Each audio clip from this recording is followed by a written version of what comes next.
Eu sei o quanto gostam das histórias de Howard Phillips Lovecraft. Quase todas elas já foram narradas aqui no canal. Embora ainda faltam alguns excertos. E eu resolvi juntar alguns deles ainda não gravados e trazer para vocês ouvirem. Fique agora com Pequenas Histórias de Howard Phillips Lovecraft. Capítulo 1. Polaris.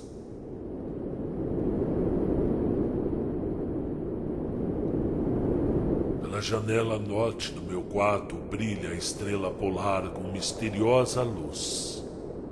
E durante as diabólicas longas horas de escuridão, ela ali brilha.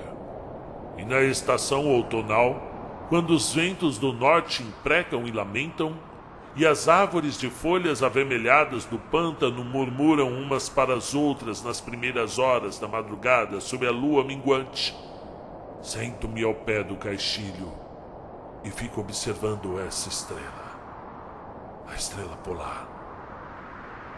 Descendo das alturas, cambaleia cintilante Cassiopeia à medida que as horas passam, enquanto a ursa maior assoma por trás das árvores do pântano vaporoso que se embalam ao sopro da viração noturna.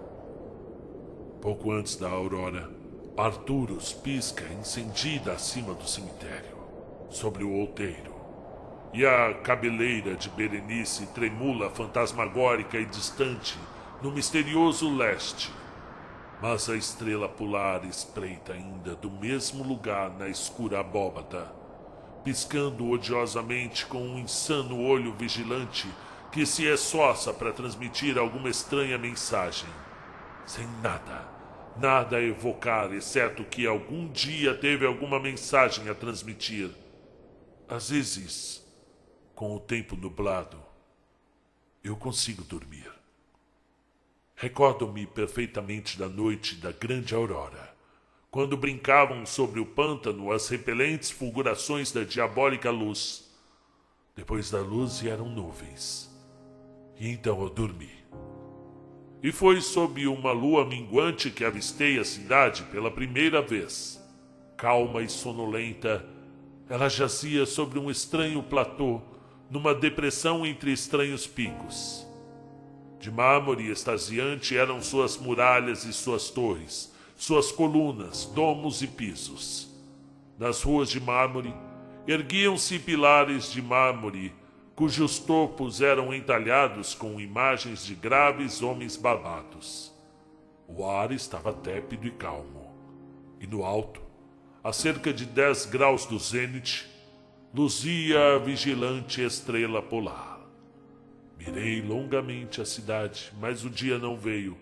Quando a rubra Aldebaran, que piscava a baixa altura no céu, mas nunca se punha, havia se arrastado por um quarto do caminho do horizonte, avistei luz e movimento nas casas e nas ruas. Circulavam por elas formas curiosamente trajadas, mas ao mesmo tempo nobres e familiares. E sob a lua, homens conversavam sabiamente numa língua que eu jamais conhecera. E quando a rubra Aldebaran se arrastara por mais da metade do horizonte, houve novamente escuridão e silêncio. E quando despertei, havia mudado.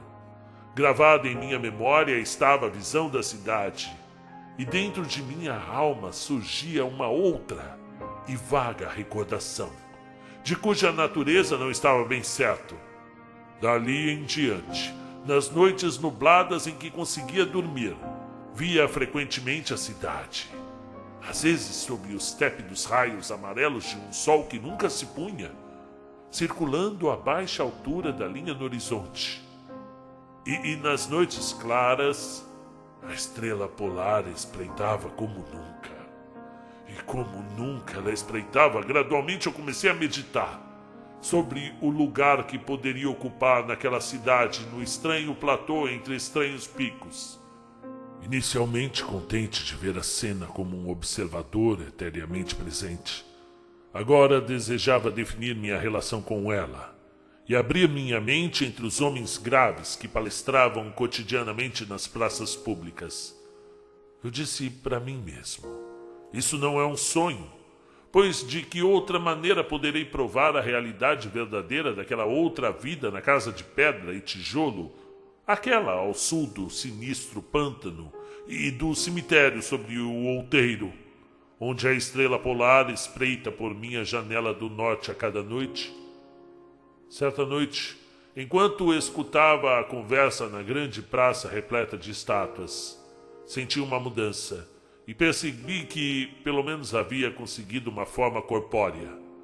Também já não era um estranho nas ruas de Olatoi, que fica sobre o planalto da Sarquia, entre os picos Noton e Kadiponek.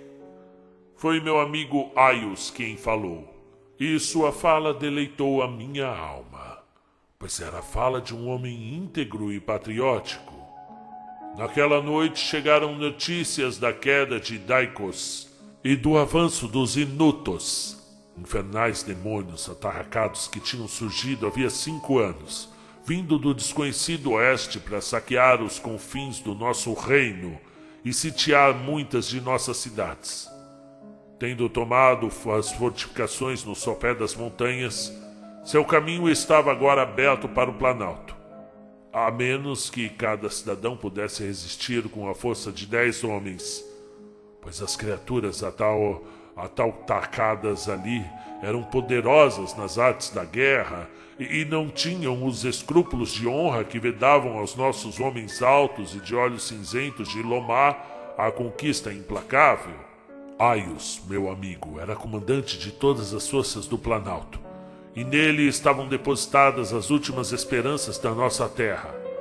Nesta ocasião, ele falou dos perigos que deveriam ser enfrentados e exortou os homens de Olatoi, os mais bravos entre os lomarianos, a honrar as tradições de seus ancestrais que, forçados a se deslocarem para o sul de Zobna, antes do avanço do grande lençol de gelo, assim como nossos descendentes algum dia terão de fugir da terra de Lomar, varreram com bravura e vitoriosamente os Gnofkes, peludos canibais de longas armas, se atravessaram em seu caminho. Para mim, Aius negou participação nas atividades bélicas, pois eu era frágil e sujeito a estranhos desmaios quando exposto a situações de tensão e fadiga. Mas meus olhos eram os mais penetrantes da cidade, apesar das longas horas que dispensava todos os dias aos estudos dos manuscritos pinacóticos e à sabedoria dos patriarcas obnarianos. Meu amigo, não querendo condenar-me à inação, recompensou-me com um dever cuja importância não era inferior a nenhuma outra. Enviou-me para o norte de vigia de Tapnin para servir de olhos ao nosso exército. Se os Inutos tentassem tomar a cidadela pelo estreito, o estreito passo por trás do pico de Noton, surpreendendo assim a guarnição, eu devia dar o sinal de fogo que preveniria os soldados de prontidão e salvaria a cidade do desastre iminente. Pois galguei a torre sozinho, pois todo homem saudável era necessário nos desfiladeiros abaixo. Meu cérebro estava fortemente entorpecido de excitação e fadiga, pois não tinha dormido durante muitos dias. Minha disposição, porém, era firme, pois amava a minha terra natal de Lomar e a cidade de mármore de Olatoi, entre os picos Noton e Kadiponek. Mas enquanto me quedava na mais alta câmara da torre, avistei a lua, rubra e sinistra, tremeluzindo através dos vapores que pairavam sobre o distante vale de Banov, e por uma abertura no telhado ardia a pálida estrela polar, flutuando como se estivesse viva e espreitando como um demônio tentador. Bem, eu creio que seu espírito sussurrava maus conselhos, provocando-me uma traiçoeira sonolência com a abominável promessa ritmada que repetia incessantemente. Dorme, guarda. Dorme até as esferas terem rodopiado 1000 eras, e que eu arda ao voltar onde agora é o meu lugar, Novos astros vão chegar para no céu se instalar. Astros que louvam, acalantam e o suave ouvido implantam. Só quando encerrar o meu giro, o passado inquietará o seu retiro. Lutei inutilmente contra a sonolência, tentando relacionar essas estranhas palavras com algum conhecimento dos céus que aprendera nos manuscritos pinacóticos. Minha cabeça, pesada e cabeceando, caiu sobre o peito, e quando tornei a olhar para cima, foi num sonho, com a estrela polar sorrindo para mim, através de uma janela, de cima das horrendas árvores balouçantes de um pântano onírico. Eu continuo sonhando, e em minha vergonha eu me desespero. Às vezes grito freneticamente, implorando que as oníricas criaturas que me cercam me despertem antes que os minutos cruzem o passo atrás do pico Noton e tomem a cidadela de surpresa. Mas essas criaturas são demônios. Demônios, pois riem para mim e dizem-me que não estou sonhando. Elas zombam de mim enquanto eu durmo, e enquanto os atarracados inimigos podem estar rastejando silenciosamente para cair sobre nós. Faltei com o meu dever e traí a cidade de mármore de Olatoi. Fui desleal a Alos, meu amigo e comandante, mas essas sombras de meus sonhos ainda zombam de mim. Dizem que não existe uma terra de Lomar, exceto nas minhas fantasias noturnas, que nesses remos onde brilha no alto a estrela polar e a vermelha Aldebaran se arrasta a baixa altura no horizonte, nunca houve nada. Nunca, por milhares de anos, exceto gelo e neve, e homem algum, exceto aquelas criaturas atarracadas, fustigadas pelo frio, a quem chamam de esquimós. E enquanto escrevo em culposa agonia, ansiando pela salvação da cidade cujo perigo cresce a cada instante, lutando inutilmente para me livrar desse sono desnaturado, de uma casa de pedra e tijolo ao sul de um pântano sinistro e um cemitério num outeiro, a estrela polar, funesta e monstruosa, espreita para baixo da negra abóbada, piscando odiosamente como um insano olho vigilante, esforçando-se para enviar alguma mensagem que nada evoca, exceto que algum dia teve uma mensagem para enviar.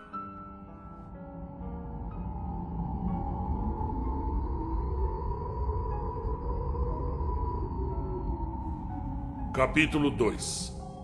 Naticana. Foi no pálido jardim de Zais, os nevoentos jardins de Zais, onde enflora o argênteo Nefalote, que fragrante à meia-noite anuncia. Ali dormem cristalinos lagos e regatos que escorrem silentes doces riachos das grutas de Catus, do crepúsculo, o berço sereno. E cruzando por lagos, regatos, ficam pontes de puro alabastro, brancas pontes gentis cinzeladas, como figuras de fadas e doentes. Ali brilham sóis estranhos, planetas, e estranha é a crescente canapis que se põe nas colinas relvosas, onde adensa na tarde o crepúsculo. Ali baixam os vapores de Iabom, alvos, laços vapores do Iabom. Foi ali, na voragem das névoas que avistei, a divinal Naticana. De grinalda, virginal Naticana, negras mechas, esguia Naticana. Olhos negros, gentil Naticana, lábios rubros, querida Naticana, voz argêntea da doce Naticana, vestes alvas da amada Naticana, e minha amada ficou para sempre. Desde o tempo em que o tempo não havia, desde o tempo em que estrelas não havia, e que nada existia salvo o Iabom. E vivemos em paz pelos tempos, inocentes crianças de Sais, percorrendo caminhos e arcadas coroadas com a alva Nefalot.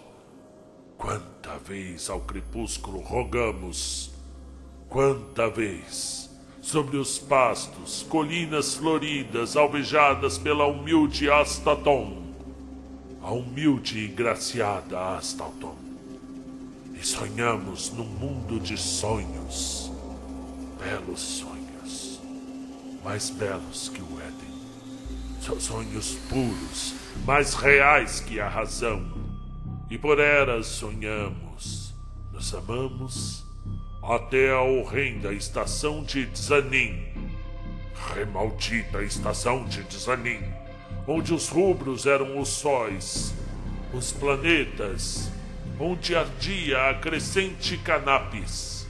Rubros vinham os vapores do Iabom, encarnavam-se as flores, os regatos sob as pontes, os lagos serenos e até mesmo o suave. Alabastro refletia escalates sinistros, tal que as fadas e duendes entalhados espreitavam encarnados das sombras. Vermelhou-se-me agora a visão, e pela densa cortina espreitando louco via a etérea Naticana, a inocente, a sempre alva Naticana, adorada, intocada, mas cumuladas vertigens de insânia enevoaram-se-me a visão. A maldita, avermelhante, visão refazendo o mundo ao meu ver, novo mundo escalate sombrio, um horrendo estupor o viver. Mergulhado no estupor do viver eu vejo claros fantasmas, fantasmas da beleza ocos, falsos fantasmas da beleza, mascarando as maldades de Dzanin. Eu os vejo com infinita saudade, tal qual minha amada os vê. Mas seu mal brilha em seus olhos turvos, seu pungente, impiedoso mal maior que o de Trapon ou de Latgos, mas cruel, pois oculto no belo. E somente no sono da meia-noite eu vejo a dama perdida, Naticana. Vejo pálida, pura Naticana, desfazendo-se ao olhar sonhador. E incansável procuro por ela, e procuro entre goles de platotes, fermentando no vinho de Astarte engrossados por lágrimas incessantes. Eu anseio pelos jardins de Sais, jardins belos, perdidos, de Sais, onde o alvo Nefalot floresce. Da meia-noite o arauto fragrante, o fatal sorvo final vou urdindo, sorvo tal que deleite os demônios, sorvo tal que a vermelhidão encerre, o horrível estupor que é o viver. Muito em breve, se a mistura certa for vermelhão e insânia se irão, e apodrecerão no negror verminoso vis cadeias que me escravizam, e os jardins de Sais novamente serão alvos em minha magoada visão, e ali, entre os vapores do Iabom, estará a divinal Naticana. Sim, restaurada e imortal Naticana. Outra igual, entre os vivos, não há Naticana.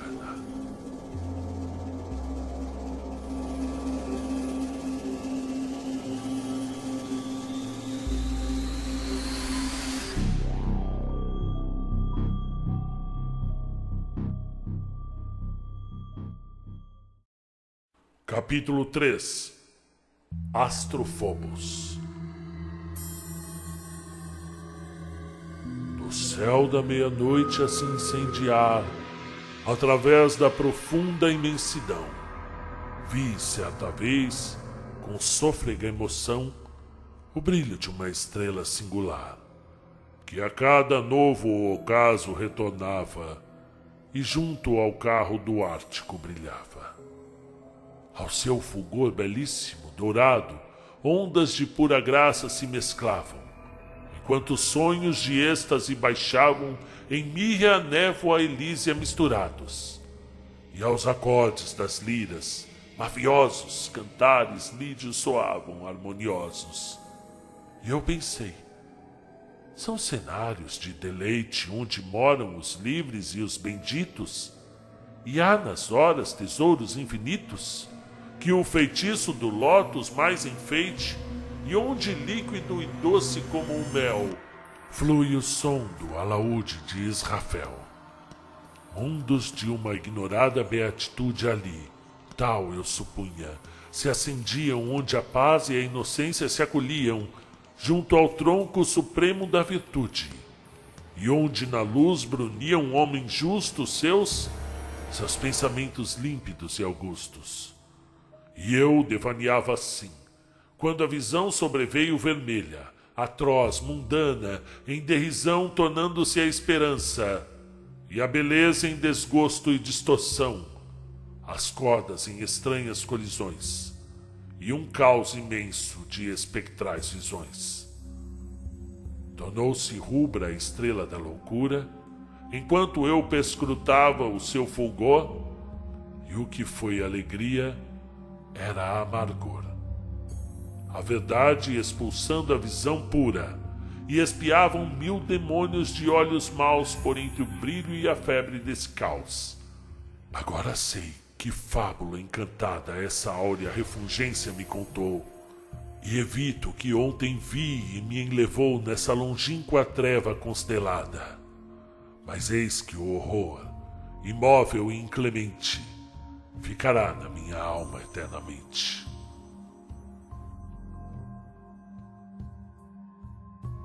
Capítulo 4. O terrível ancião.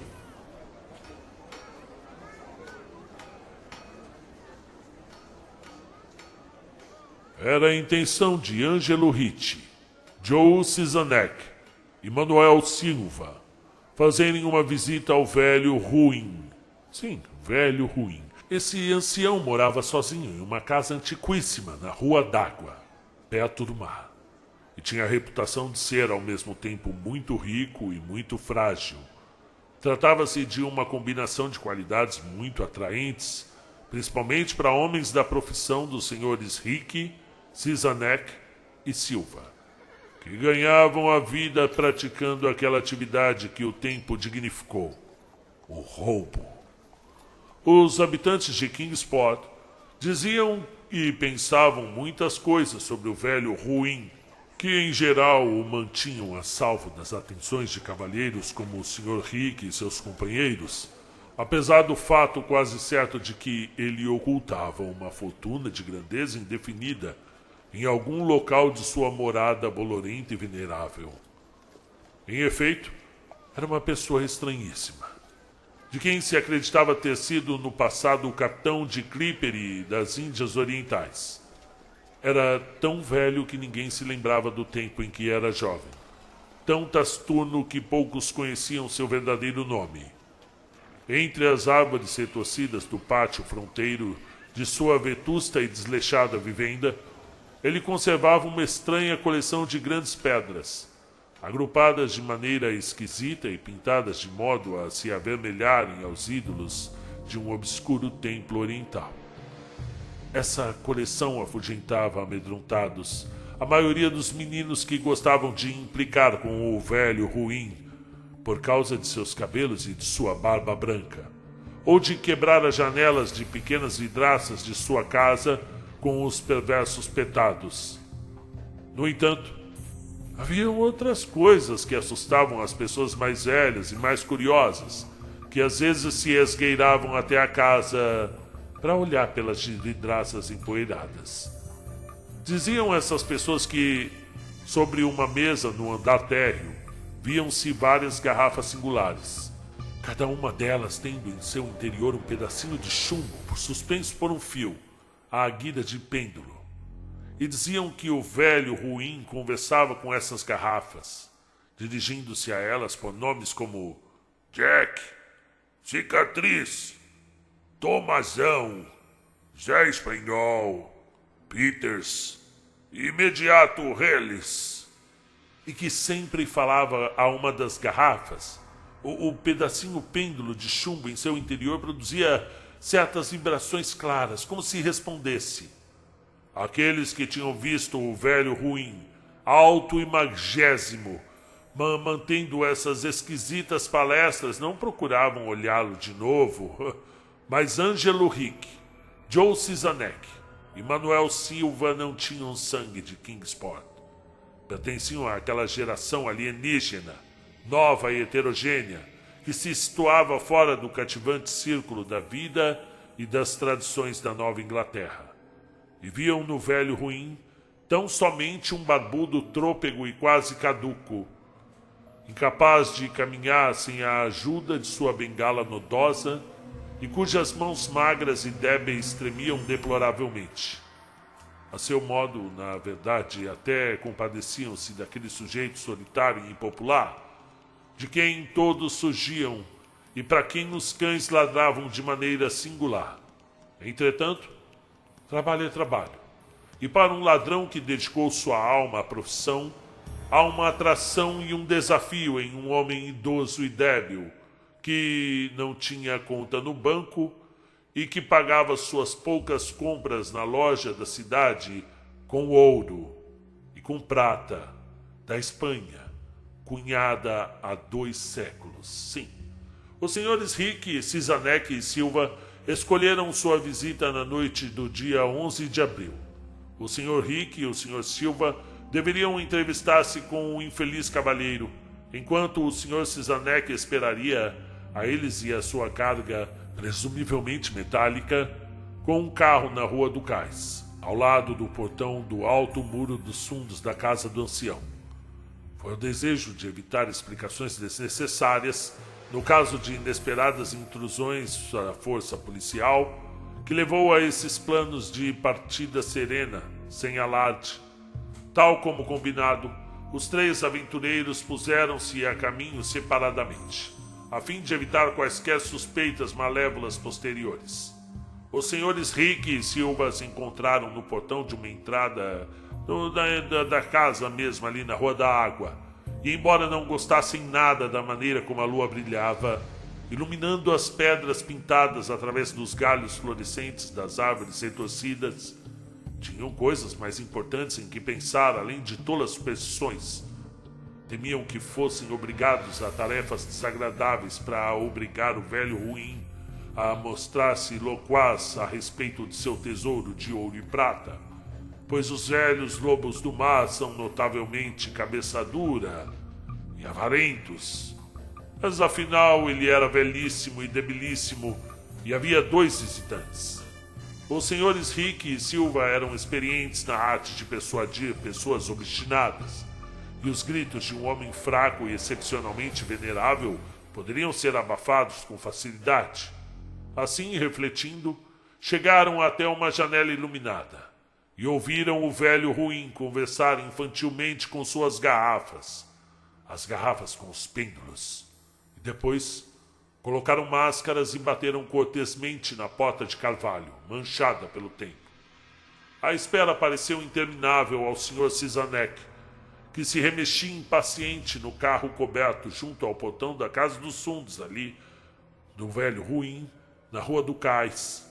Tinha o coração mais sensível do que o dos outros comuns mortais, e não apreciou em nada os gritos medonhos que ouviu na casa antiga, pouco depois da hora aprazada para a visita. Não havia ele recomendado aos colegas que mostrassem maior gentileza possível para com o patético ex-capitão? Nervoso, ele vigiava aquela estreita porta de carvalho no muro revestido de era. Frequentemente consultava o relógio e se admirava com a demora. Horas! Cadê esses sujeitos?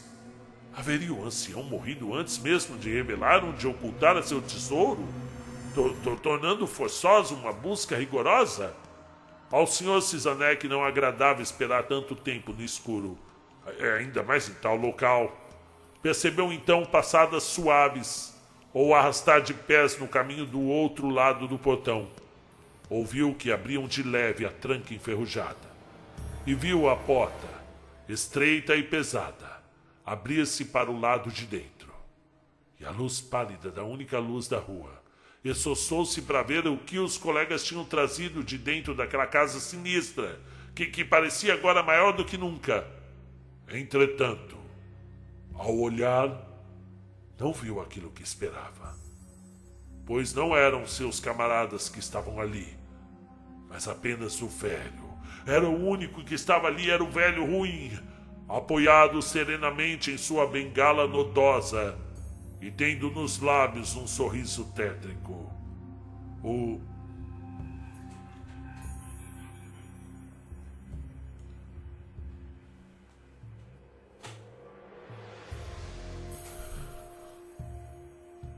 O Sr. Cisonek jamais havia notado a cor dos olhos daquele homem.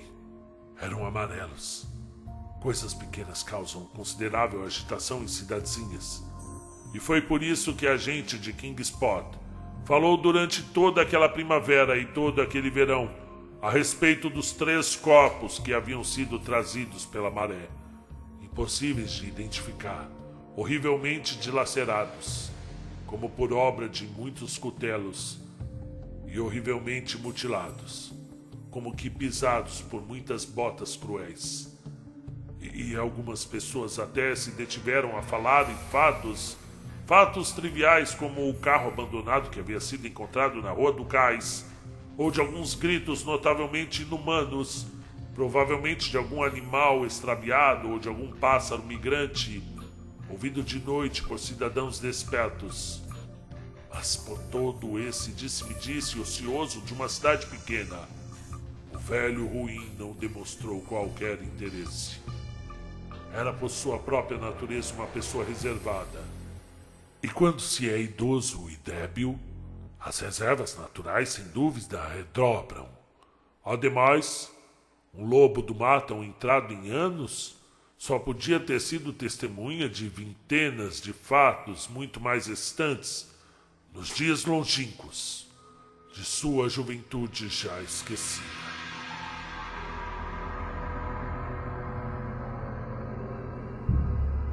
Muito bem. Foram excertos, trechos, contos escritos mais curtos de Howard Phillips Lovecraft. Espero que vocês tenham gostado. Até a próxima.